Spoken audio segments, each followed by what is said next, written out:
Hey,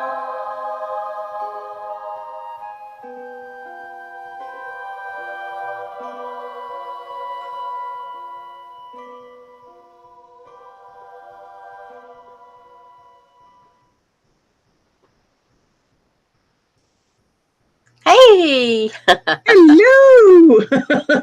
I gotta ask, did the video show up for you? Yeah, Okay, it didn't for me, so it's just one of those things that. I'm assuming it showed up for the general public too. I don't know. I mean, it should have. There's no reason for it not to. I've had my screen do that before, where I've had something on screen and it be black, but everybody else can see it. And it's just one of those things. So, anyway, hey Ronald, how are you? Hey, Ronald. Good to see you, buddy. Happy Wednesday.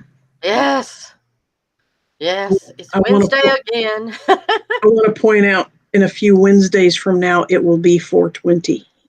I love that. I love that. Can And we I'm wear our wondering. Rastafarian caps I and was wondering if we could have. Yeah, we might. Maybe we could have a theme around homegrown fun. North Carolina is famous for its homegrown fun, so to Mhm. speak. Yeah, you grow tobacco. You could grow backy here, and you grow something else. Wacky tobacco. Wacky tobacco, a higher profit margin on there. Ronald Yeah. says he's hanging in there, and he hopes we're well. Yes, sir. We're actually doing really well, and gaining ground too. So tonight's show, welcome everybody. That we're going to chat a little bit and let people sign in. This is Eyes of Indigo. I'm Margot. This is Iris beside me, and we are your hosts for this evening. We want to say hi and welcome and thanks to all our regular viewers. And if you're new to the channel, hi, you're very welcome. We're glad you're here.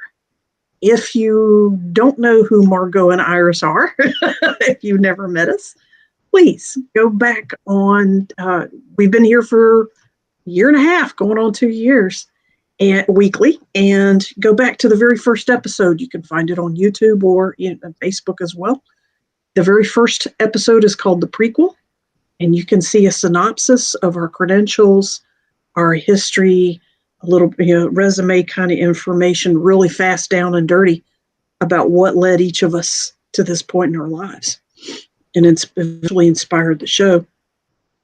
I don't know, eventually we might rewrite that one too, because in 2 years we've gained more stuff.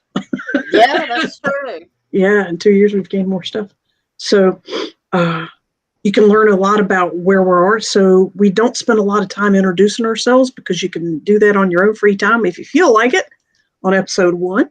However, we do broadcast the show live on YouTube and on Facebook, and we prefer our guests and viewers to participate, especially tonight. We really, really want you guys to participate. And we're going to give you a list of numbers to pick one, because each number is associated to a philosophical question. And we're going to laugh our asses off and pontificate. Iris, take it away. Q&A, Philosophical Ponderings. We are rebooting a favorite. Audience members choose a number, and we pull a question from a corresponding list. Let the fun and surprises ensue. So, and the list that we're using tonight is 100 philosophical questions, although it's actually no, that's a little video they had. 225 philosophical thought and thought 225 philosophical and thought-provoking questions that'll get your wheels turning. And I'm going to put the Is a link in word in the English. chat. Yeah, yeah. It is. It's called a raspberry. I think there's a past tense version, but it's not polite to make that one in public. Do you know, I used a word today that I had learned earlier this week, and it's actually Woo! been around for a while. Whoops, wait a minute. Crap, I just did something wrong. Sorry. I want to hit the send button, not that other little funky. Okay. So that should show up in the chat now. Called fubbing. Have you ever heard of fubbing? Fubbing? No. It's when you're phone snubbing somebody. If you're looking at your phone while somebody's standing there talking to you, then you are fubbing that other So person. it's Phubbing, probably. Yes. Phone snubbing. Stop Yes. fubbing me. Stop fubbing Yeah. around. Stop fubbing around. I was doing an article because we've got a job fair next week, and I was doing an article that goes out on our email list for the campus, telling how some tips for getting through a job fair and how you're really supposed to plan ahead and all this stuff. And I said, and I put cell phones, turn them off, turn them on silent, and don't look at it when you're talking to somebody else. And I put fubbing is a thing, and or fubbing is a phenomenon or something like that. And I put the link to the definition in Webster's for it. Fubbing is real. It happens every day. Yeah. It is not cool. I ditched a friend one time because she constantly did it. Constantly. Yeah, that's avoidance behavior. There's no point in putting that. They don't want to be there. Walk out. Yeah, walk out. That's what I did. Malaprops are very useful things. Mm-hmm. Making up words as you go, that new applications. Yeah. No worries. So next week, what are we going to do? A little more time to let people come online with us before we start the show. Next week, what are we doing? We are going to do a program with readings. So people seem to like that too. So we'll take questions, situations, or they can pick a card.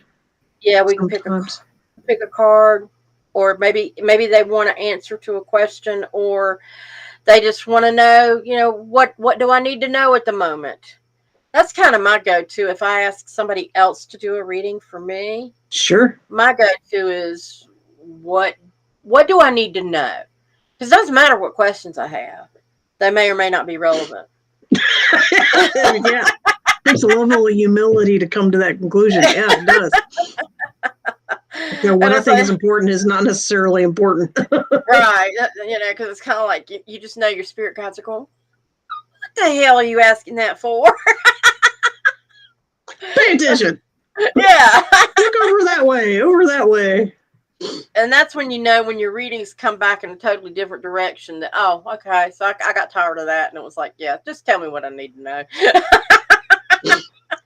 Bypass the unnecessary. Absolutely. And I always get tickled on those psychic shows when the people go, I just want to know, is my father okay, or is my son okay on the other side? What are they going to say? No, he's all twisted and gnarly, and he's just having a rough time. He's constipated and starving. What the hell do you think? You're wanting assurance. You don't give a shit about the other person. You're just wanting your own assurance. And I'm sorry, that's my little soapbox. Yeah, they're seeking they're seeking comfort. Yeah. But you know what I've done is also along that line is I'll listen in. What's their motivation for this? Somebody has taught them to be terrified of hell, and that there is some sort of punishment venue on the other side. Oh, and they're looking to hear a different story. Yeah. Because things like murder and sitting on the right hand of Lucifer, sharpening his trident. As if hell even looks like that. We know what hell looks like. That ain't it. But it's fun. It's fun to think of it that way. Brimstone the other day and burned his ass off. He's got burn marks from the brimstone, honey. Don't be looking. dark humor. I love to play with people's minds. We're slowly coming up with a script for a Saturday Night Live skit is what I think we're doing. Oh my God. I have come up with those scripts all my life, and I keep thinking I need to be a writer for them, but now I know I'm probably too old. They want young people, like that's going to be any better. I was going to say, Lauren Green's our age. Yeah. Mm-hmm. Yeah. So, not necessarily. Older people can be very sharp-witted because they have a wider scope of experience. So, let's shift into throwing out numbers and questions, and if we hit a lull, we'll do it to each other. Okay. No worries. No worries. So, basically, for the question, Iris, explain what the viewers can do to participate. I did put the link in the chat. If people want to look at the list, that's and pick out one, or you can just say whatever number calls to you.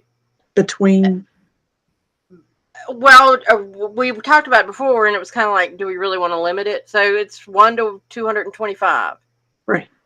And I will pull up the. We both can see the list of questions. Yeah. You don't. The questions are pretty short too, so I don't have to throw them up on screen, do I? Or do you think that would help? It would help, but it's not necessary. We can always, because we still got to say them out loud. Okay. For our audio listeners later. So, Ronald, since you were the first person on the screen, pick a number between 1 and 225 and type it in the screen. And my intuition says Iris gets to look and read and answer the first one. Oh Lordy, okay. 222. Do you remember that TV show, Room 222? I used to love that show. Oh, it's probably before you were born, Margot. It might have been. I was born in 1967. I don't remember that one. God, it was early 1970s. I was a little kid. Yeah. 222. Oh.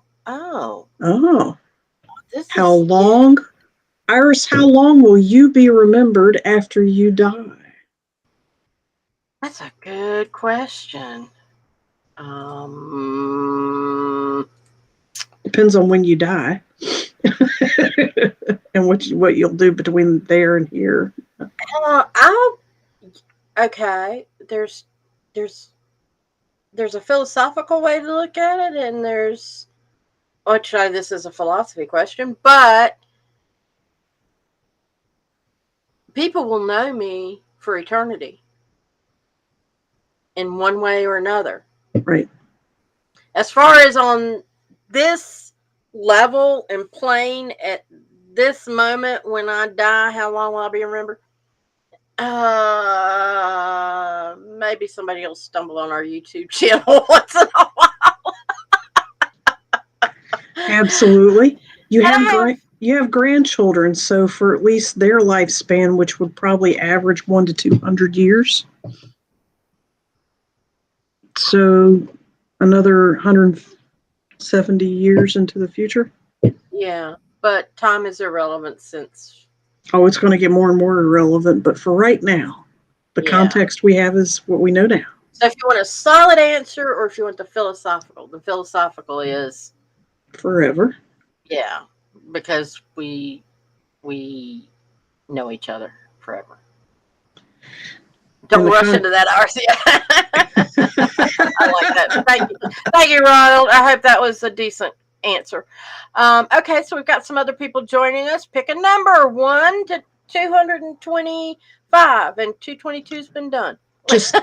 Just type a number in the chat. You don't have to explain it. You don't have to know that. You don't even have to know what the question is. Just intuitively throw a number. And I think I'm on the list. I'm answering the next one.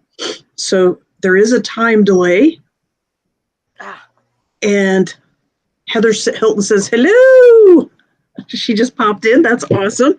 Heather, your instructions are to pick a number between 1 and 225 and type that number in the chat. It corresponds to a list of philosophical questions for tonight. And we've done number 222 already. Ronald brought us that. And Number Heather 9. says 9. All right, Iris, read to me, All right. unless Give you're me just typing. no. I'm copying and pasting, but I just got to roll up to it. Is it more important to be respected or liked? That is a fantastic question because it's interesting that the question separates the two. That if you're respected, you can't be liked, and if you're liked, you can't be respected. I personally Well, it really doesn't say you can't be, but which is right. bad. Well, that's the implication is that they're opposite things. And is it more important? I guess would be if we focus on just what the question says, is it more important to be respected or to be liked? It really, wow, that really is based on one's individual values. To be, in my definition of to be respected, is to people take what you say as pretty much gospel or absolute gospel. They trust you, they think you speak truth. And to be liked means that people have a socio-emotional attachment to you. So you can see how both can happen at the same time. However, if you had to choose one over the other, because you can like somebody and not respect them, I got plenty of examples. And you can also respect somebody and not like them. However, I think out of the two, I think I would rather be liked and not respected. Because people who are respected and not liked tend to be miserable people. They tend to be lonely. They tend to be misunderstood. They tend to want to stand in their authority just to get socialization contact. And that's not the kind of existence I would promote. If you had to, I would say choose both, but if you had to choose one over the other, go with being liked, and that includes liking yourself. Mm-hmm. Yeah. Do you What want you to also have? respect yourself or do you want to like yourself? College real fast taught me I needed to like myself more than I needed to respect myself. And I had a shitload of fun that was very disrespectful in college 40 years ago, 35 years ago.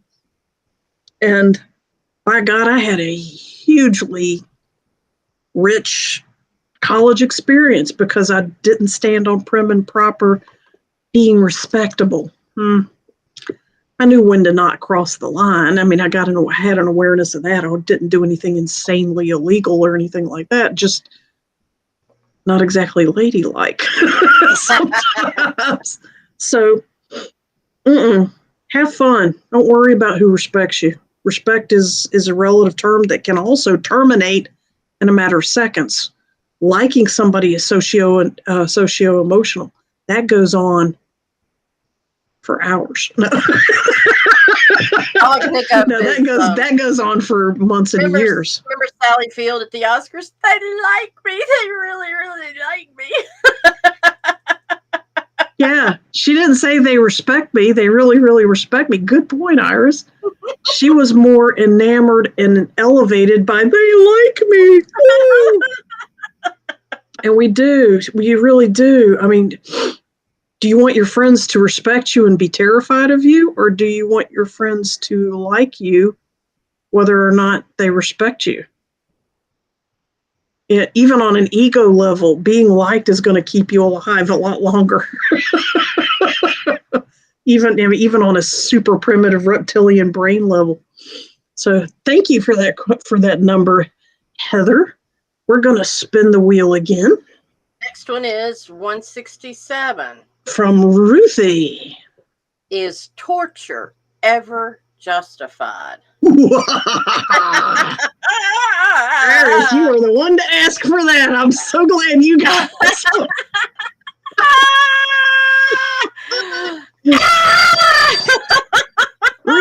Ruthie Young, you have no idea. Oh my God. This woman is a walking encyclopedia of knowledge. You have no idea. So, how much you do or don't want to say is up to you, Iris, but have at it.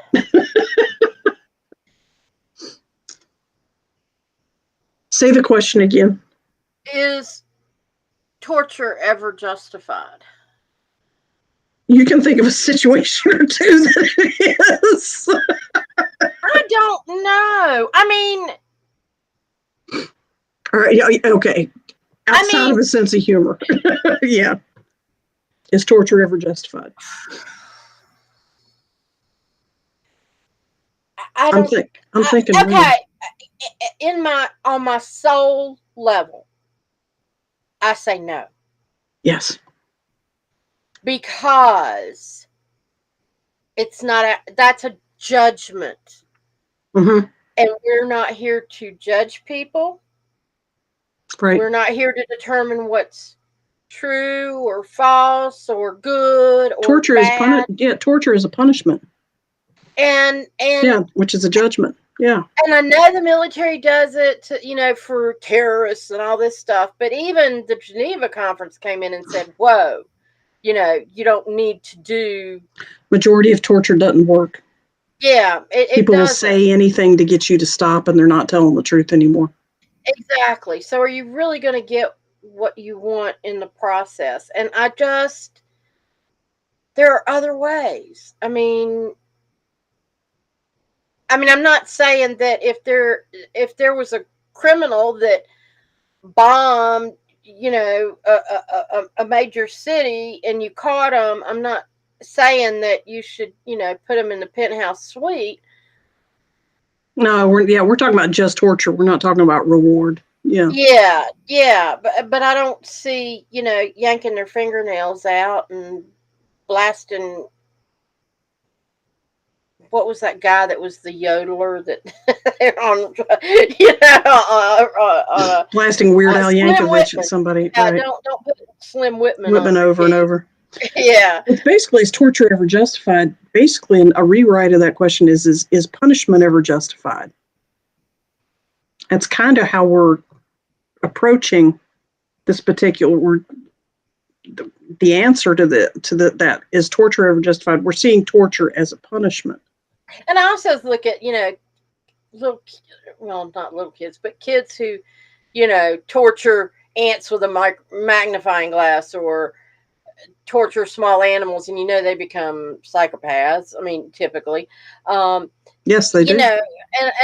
Or people that just leave their dogs chained up and don't feed them and all that. I mean, all of that is torture, whether it's small animals or big animals. What about for scientific purposes?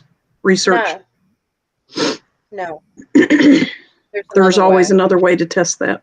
There's always another way. And it's just that we, instead of working on the discovery of new ways of testing things, scientists would rather keep repeating the same old tests. So are they really scientists? No. Now you get into what is really science. These questions can lead down some serious rabbit holes. Yes. All right. Thank you. So that was 167. The next one is Wanda Stephen. Wanda said number 77. If lying is wrong, are white lies okay? Yes. I'll give you an example. One, I'll give you an over-under, and then I'll back up into an example, actually. For starters, the belief system that I have, which is a little bit Taoist, a little bit Buddhist, a tiny smidge of Christian, Judeo, and everything like that. For starters, there is no lie, there is no untruth. Everything is true to someone, somewhere. And just because you don't buy that version of the truth doesn't make it illegitimate. And so there's a philosophical answer to it there. So telling a lie is not necessarily lying. Depends on your perspective. The other example I read a long time ago that stuck with me all this time, I think I read it in high school. It was Reader's Digest, and they were talking about this exact question: when is a white lie acceptable? And the example they gave when a white lie was not only acceptable but encouraged was a man and a woman the story goes, the parable goes, the man and woman were married. They're extremely happy, soulmates, love of their life, just soul bonded and heart bonded on all levels. And eventually, while they were married, she got sick and she died. And he grieved and he got through his grief and he started dating again. And he met somebody else who he fell in love with, and he got married to the second wife. And near the beginning of their marriage, maybe let's say their honeymoon, they were starting to get intimate. And she whispered in his ear, do you love me more than her? Oh. Do you love me more than you love your first wife? I don't know, maybe she's trying to get kinky. I don't know what the diplomatic white lie answer is, yes, I love you more than my first wife. And in his case, that would be a white lie, because there would be absolutely no benefit in telling her the truth that he actually did love his first wife more, because saying that would, on a value scale, reduce the apparent value of his feelings towards his second wife, which were also entirely valid. And you could go down a side road and change it to, well, I love you in a different way. It can't be compared.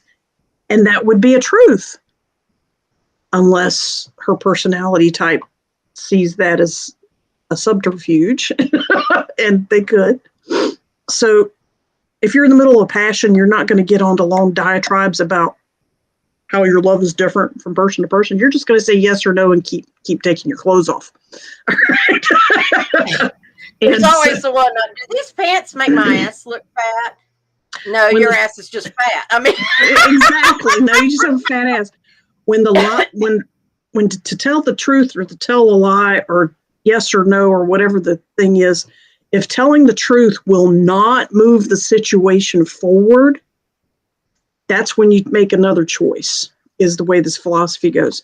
If telling the truth does move it forward, like something needs to stop, something needs to change, somebody's awareness, they're asking for a new awareness that you're going to blast them with, okay, yes, say the truth, even if it's hurtful. But when telling the truth will not move that situation forward in a positive way, in a helpful, thriving way, when telling the truth has no benefit to anyone, telling his second wife, I love my first wife more, that doesn't move his first wife forward. It doesn't move him forward. It doesn't move the second wife forward. If nobody will move forward in telling the truth, you do not speak that truth. But that's your perspective in that moment. Right. Maybe she needs to hear that, yes, I dearly love my first wife, but since she passed and I found you, I'm thankful and I do love you. But remember, my first wife and I were together longer than we've been together. And maybe either she needs to hear it so she can roll on out of that bed and go on with her life, or maybe she needs to wake up, sweetheart, and let's be adults here. And that's a stupid ass question to begin with. Very few men are going to start that kind of conversation right in the middle of getting some nookie. Just saying. He's not going to cock block himself. That's true. Let's just say it is, ladies. Oh my Realism God. right there. Boom. Yeah. Y'all that know us know that we do not mince words. Over dinner or something instead. Of course, you feed a man. Honey, can we talk about that over dinner and finish this dance now? That'd be another way to do it too. Yeah, we talk about this under another condition. Of course, that a wife would be a screeching halt. Why not? Why can't you just say yes? Yeah. Fascinating. All right, next question.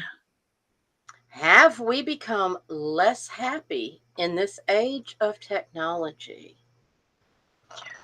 Yeah. I mean, yeah, I think we have. Well, I don't know. We have found an alternative that okay, back up. In the age of technology, people value and rely so much on the likes that they get on posts, or how much Yeah. something is seen, how many times a TikTok is viewed, or the ratings on your YouTube channel, and those kinds of things. And people are finding such happiness. There was a wonderful Black Mirror episode. Black Mirror is on uh, uh, Netflix, and it's sort of like an updated version of Twilight Zone in a way. Okay. And they had these people were walking around, and they were constantly like looking at their cell phones and stuff, and they put the little figures over their heads so that way you would know what they were We're seeing. seeing about their likes or their thumbs down or whatever. Yeah, the ups and downs, right? Yeah, and how it was affecting them emotionally as their numbers went up and down. Oh, And, interesting oh, I need to graphic. get my numbers up, and they would do something, or then if they turn down But that's somebody, a serotonin level thing, it's a serotonin. Yeah, it comes into which is serotonin. what human happiness is, right? And so some people think that they're happier, or they seek the happiness that they assume other people have because other people are more visible. But what they don't realize is they're looking at falsehoods and the best situations and that sort of thing. So the age of technology has taken away the one-on-one experiences that we have, but also some of that was already taken away. We kind of hit we had a time period where, back in my day, when I was a child, we'd go out, we'd leave the house in the morning and go all over the neighborhood. Before And 1990, right? yeah, and before the we had to be home by sundown. Or, like my mom had a bell she would ring outside so that I could hear Where the anywhere. street lights would turn on. And I know another woman that had a whistle for her kids, so we knew, oh, Jane's looking for her kids. Yeah. Kevin, you need to go home. You're And that talking kind about a visceral experience of happiness versus a virtual experience. right. And then we hit that age where you got to watch your kids. You can't let them out on the street, and you have more directed activities for them and things like that. And we were in that smagma, or whatever you want to call it.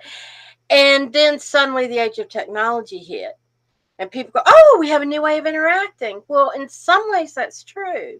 We're fortunate enough that we can do this show and interact with the people that come on. But then you've got people on Instagram and their followers that are just seeing the best of.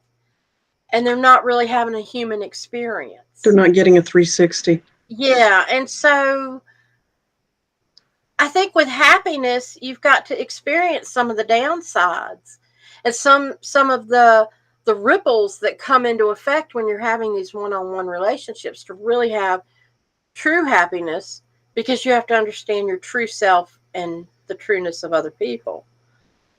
So anyway, that's my... You've got likes. Oh, you like me. You really, really like me. Ironically, Heather says technology created temporary happiness, not true happiness. And Chris is having a laugh at what we said, and Wanda's got a LOL up here a couple of times. And Wanda's also saying yes. Yeah. Mm-hmm. People are agreeing with you. Yeah. You get some artificial happiness. Yay! Isn't that ironic? All right. The next number that came up was 57. I had that here. I just got and I had it, but I didn't save it, and I lost it. So give me just a second, guys.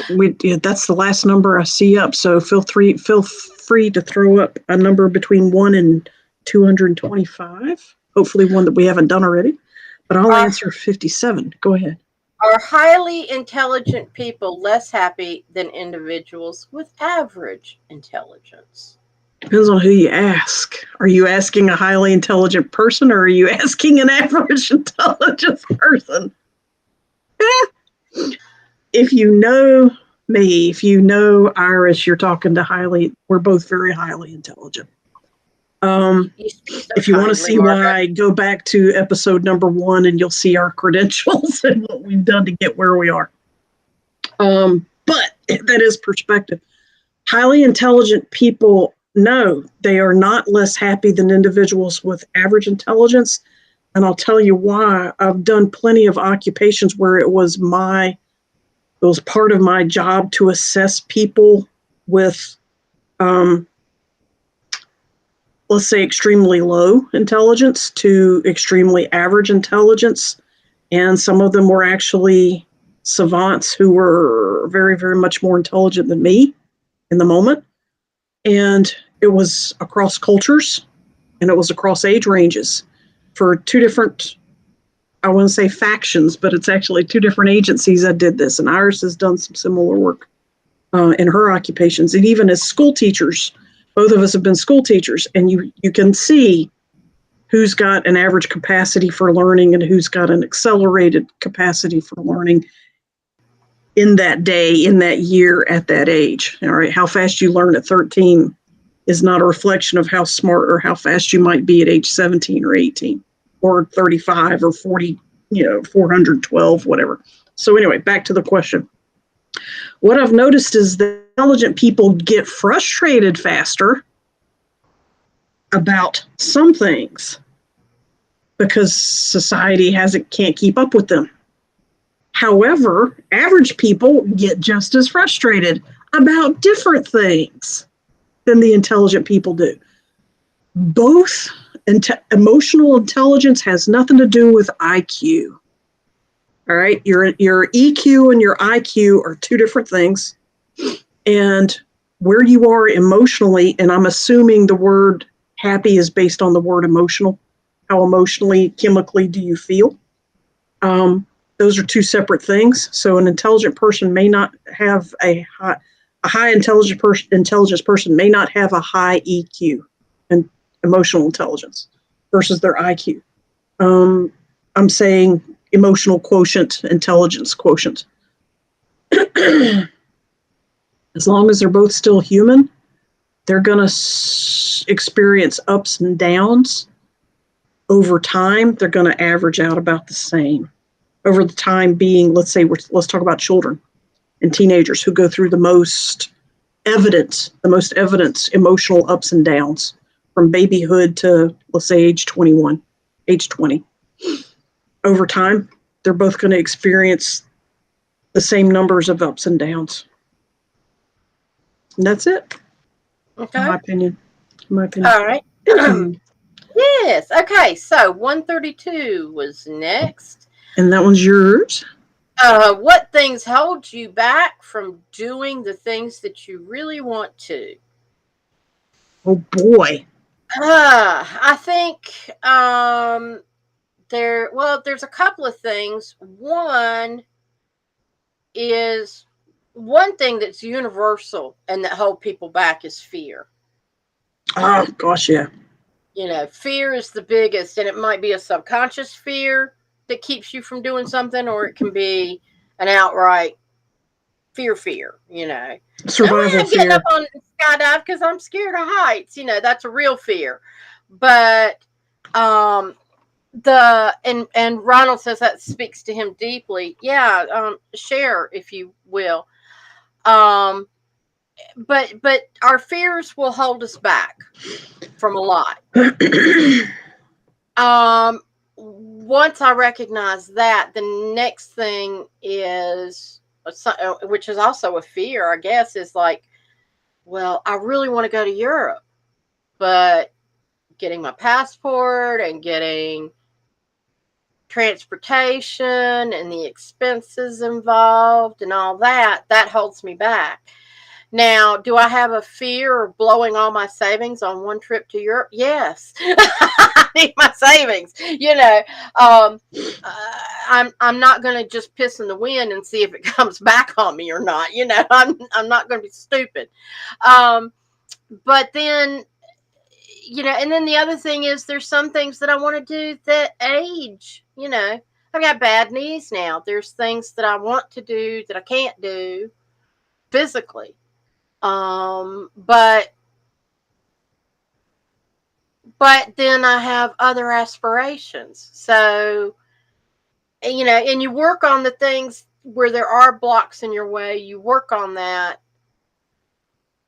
to make sure that maybe you can do it in the near future. And that includes like the fear of, I don't want to blow my savings. So I'm getting rid of the fear of, or I've done different steps and getting rid of the fear. There's a little bit of a fear of having too much money. Fear of abundance. Fear of abundance, success. That's are called you worthy enough? Worthiness issues. Yeah. All that stuff. And so it's like, okay, I'll work through those and then I'll have the money that I can do with what I want, So I think all of it goes back to fear. It does. Yeah. Absolutely it does. Good answer. Yeah. Okay. Ronald, somebody asked you to expound, apparently. Yeah, well, I did. I said, wow, that one speaks to me deeply. So yeah, Ronald, we'd love to hear your comments. If you feel like typing a little bit, yeah, feel free. But we'll go on to the next question in the meantime. And don't forget, we need some more numbers between 1 and 225. Yeah. Okay, so the next one is Chris, 72. You haven't thrown anything out yet. I think Wanda, you have not picked a number yet either. Please feel free to type in a number. So number Margo, 72. The structure of DNA appears to be intelligently designed. What are the implications? I saw this one when you first gave me the list and then we were spinning past it. Uh-huh. And my eye struck that one and I thought, gee, I hope I get that one. Your prayers have been answered. Thank you, whoever did 72, because there's no way you could have known it, whether it was me or Iris that was going to answer that one. Just giving you an example of manifesting. It can happen. The structure of DNA appears to be intelligently designed. What are the implications? 1, DNA is extremely intelligently designed. It is not haphazard.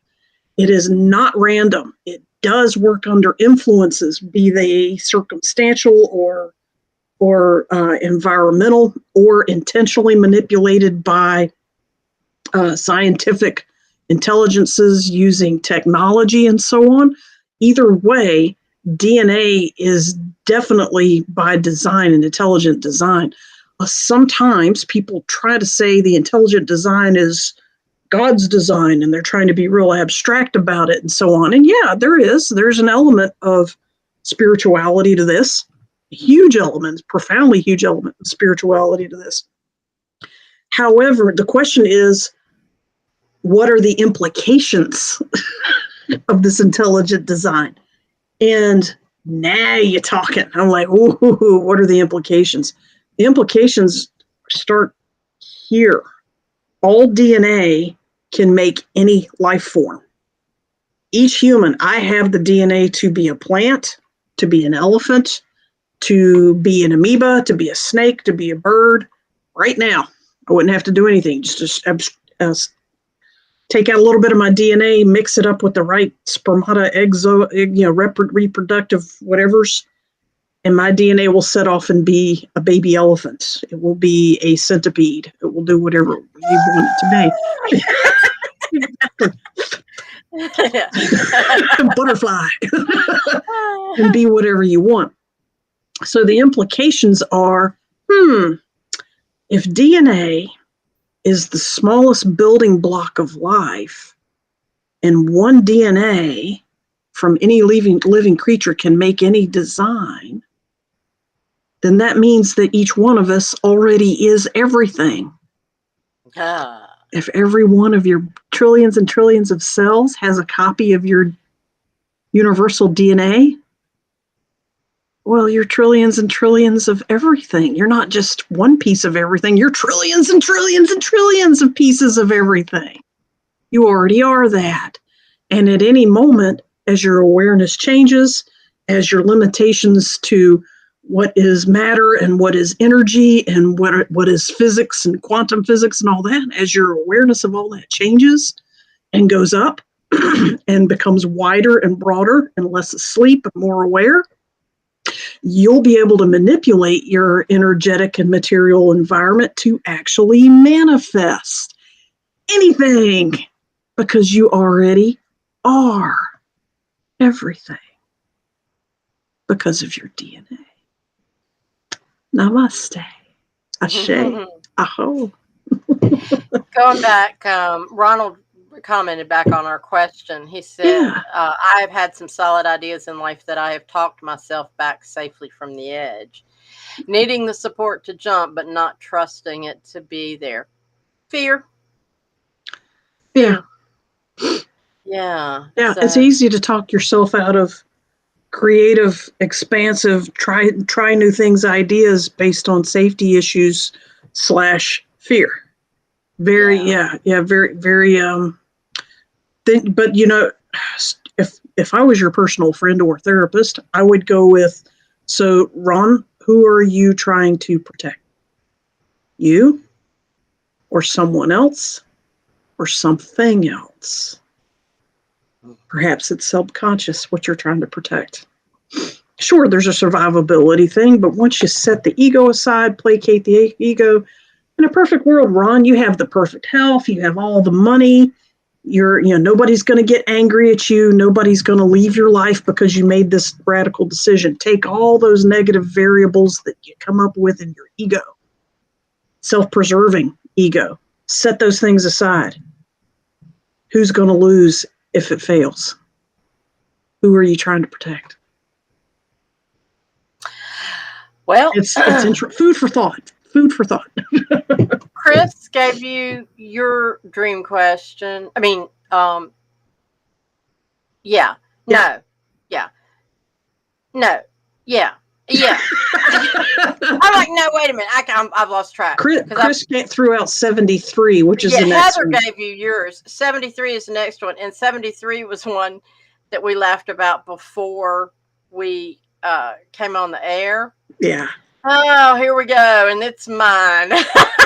Do aliens exist? Oh, you're looking at 2 of them, people. If you pull out a mirror, you're looking at a 3rd one. Yeah. Yes, they do. There's no doubt. I mean, and I remember when it used to be more taboo to say that, that you believed in UFOs or aliens or whatever.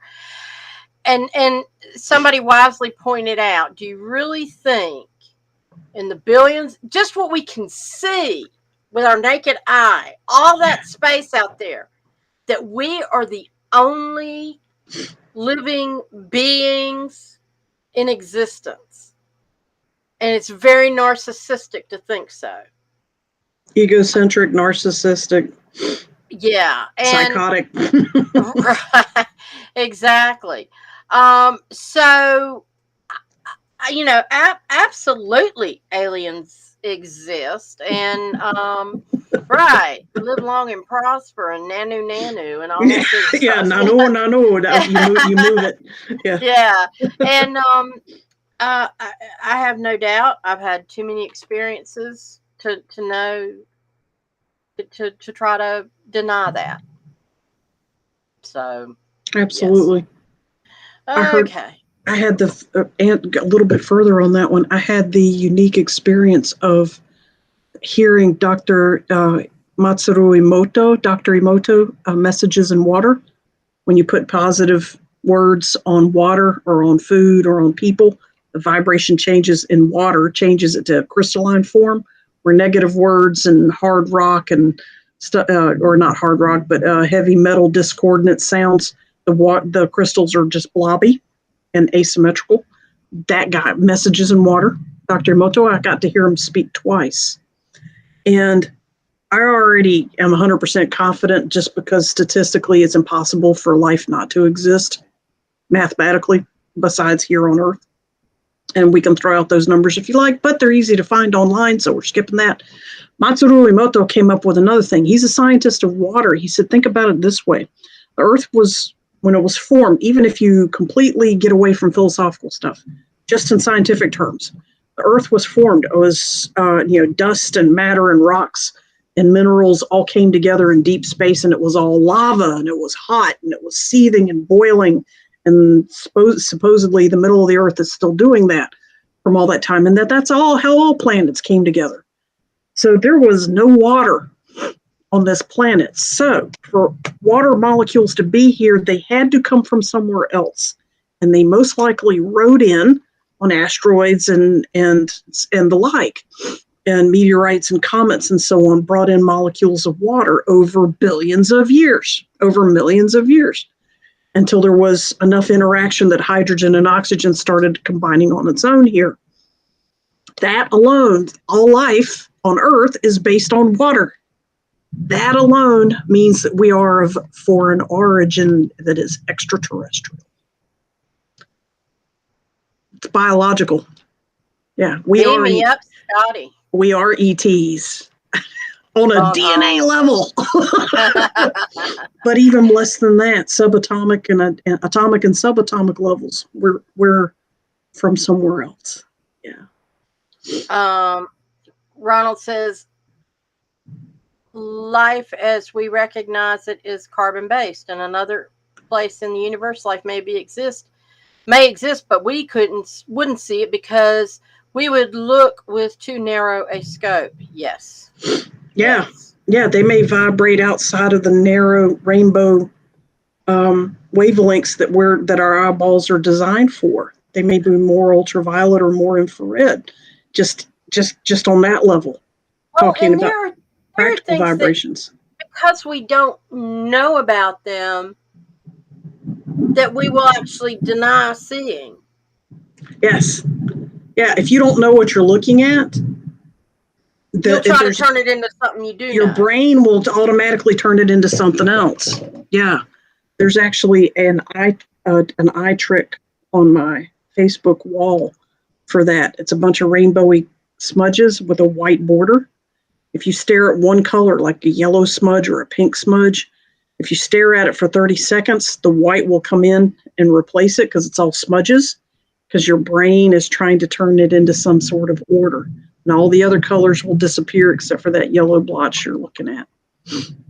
Yeah. And nothing changes in it. It's a static photo. Yeah, your brain will try to make out. There's even stories of when the Hispanic people first came to the Aztecs in the New World, and they came to Central America. The Aztecs could not figure out where the hell were these humans coming out of the waves in their little weird canoes. Where the hell are they coming from? Because the Aztecs had never seen ships like the European ships were. They were anchored right there, 200 yards away, plain as day, 50 feet long, wood masts everywhere. And the Aztecs were like, I don't see nothing. Where did y'all come from? You're just rowing. How did you do it? You're not burned. You're not dehydrated. What? You don't. Yeah, you could be looking at an alien. You could be looking at a spaceship. And you may not see it, even though it's right in front of you. If you don't know what you're looking at. Yeah. And it has to do with the way the human brain is wired. The good side of that is that you can unwire your brain to see things that it's not accustomed to. It has to do with overcoming fear. Yeah. Okay, we're going to hit the next question. If you want to throw out another number, we've got enough time, I think, to do at least one after this one. So, at least one. Depends on how much we pontificate. Does belief make God exist? And we've already done 222, Heather. Does belief make God exist? You want to answer that? Oh, well, it was your turn. It's your turn. Yeah, but I took up speech on your last one, so you start this one. It's interesting because I think, does belief make God exist? Okay. You can applaud for fairies and make them live. Yeah. Take them out. Because here's my thing. God, this higher power, creator, whatever you want to call it, source, whatever, it exists regardless of whether you believe or not. Okay. And we're all part of it. We're all connected. I wholeheartedly believe that, and confirm that in my soul. I know. So belief doesn't make God exist. However, we can manifest other things because of our beliefs. Because we have the power of creator behind us. So, Ronald says Matrix, red pill or blue pill. oh, red pill every time, honey. Make it happen, baby. Make it real. Yeah. For Yeah. sure. For sure. Yeah. That's a good answer. Yeah, that's a very good answer. Thank you. Thank y'all. Yeah. All right. So, excuse me. I've got pulled up 111. I'll let you take this one. Why is beauty associated with morality? That's another question that I saw and I went, ooh, I wonder what I would say if I get that one. I guess we're about to find out. I want to know why that's a question. Ooh, yeah, a question after the question is excellent. Why is beauty associated with morality? That's a sociological psychology question because we equate beauty with perfection. We assume that beauty also has perfect everything, including morality. We assume beautiful people also make beautiful children, can make beautiful choices, have perfect advice. Perhaps they are, and they're you're attracted to them physically, and then you expect them to have charming and beautiful personalities. And when they don't, some do, some don't. But when a beautiful person has an ugly personality or an uncharming personality, it's disconcerting, and it really throws you outside of your box because that's not the expectation. Beauty is equated to perfection, and morality is considered an aspect of perfection. Oh, I have so much to say on that. Please do. Please do. I'm done. You good? Yeah, go ahead. Okay. Here's just an interesting tale from years ago. I was with my boyfriend at the time, who became my husband, and we were visiting his brother and sister-in-law at Myrtle Beach, and they had some very superficial friends that, at first it looked like, oh, this is fun and it's lots of party time and all this stuff. But my boyfriend and I were kind of like getting kind of tired of the scene, because it was like, really, these people are anywhere from 6 to 12 years older than us, and they act like they're teenagers, and he was getting ready to graduate from college. I mean, it was like, we just really got it. But there was this. You're saying they're being childish and They immature? were being like 18-year-olds, and it was like just getting really old. It was, yeah, it'd be tiresome if you're not in that energy. Yeah. Yeah, but there was this one couple that came, and our first impressions were, she was like the perfect little Barbie beach bunny, and he was Joe Surfer. I mean, they had the Ken and Barbie hairstyle and the blonde look, tanned, really good looking, really fit. And we were just like, oh God, we feel like wilted flowers in front of them. But we enjoyed meeting them. They're very vibrant. But as the evening and the day went on with them, we realized how superficial they were and how unintelligent they were. And we suddenly started noticing all their flaws. She had really high forehead, lots of freckles. She just suddenly lost her beauty because we lost all respect for her. And it was really, we both were like, how how did that change us? And I can remember learning in Oh yeah. school very quickly that most of the time the beautiful people were really Covering up something. they were covering up something. They were not any smarter than anybody else. I didn't trust, most of the time I trusted them less than other people because they were hiding shit. They were Natural trying to, beauty is one thing, but cosmetic beauty is is something else. Yeah. yeah. And it was like, and people who, who try to, and so I'm just I guess I learned to be highly skeptical. I don't judge books by their covers, but I don't necessarily discount somebody because they're beautiful. But all these people that look up to Kim Kardashian or Chloe or any of their sisters, and they try to do the sucker thing to make their lips look bigger and all that. And I'm like, you look like you're supposed to wet your lips and stick you on the windshield or something. What the hell are you doing? Or, You look like a sculpting their pincushion. bodies in Photoshop so that they have bigger asses and bigger boobs. And it's like, this is insane. And people like that. And I'm like, why do you keep giving the Kardashians attention? Quit giving them attention and they won't be so famous anymore. That's what I just can't stand. First of all, the beauty is not there. And You don't perceive it as beauty because it's artificially induced. yes. And their behaviors and their public behaviors, let me put it that way.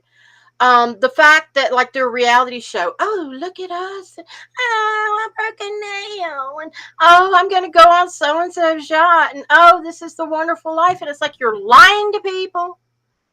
You're lying to yourselves. Your dad is probably spinning in his grave. And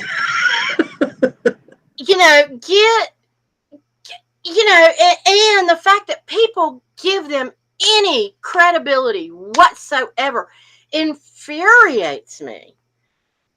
And so that's why I'm going beauty. And what was the other part of that? Beauty, and do people equate beauty and why is beauty associated with morality? Hell no. Because it isn't. At least not in my book. I was going to say, yeah, any artificially beautiful person I've ever, artificially beautiful, physically beautiful person, they're actually on the amoral side. Yeah. They're okay with going outside of the box. Yeah. And leaving their values behind. They're okay with usurping their own values. Yeah. And to me, the morality has to come first before it makes the person beautiful. If a person is truly moral and has passion and caring for people, they are beautiful. And that light shines. And they don't have to have the physical characteristics of what people market as beautiful. There have been many times in my life when I met a person that was physically not standard beauty. Let's just say it that way. Sometimes they were radically not beautiful.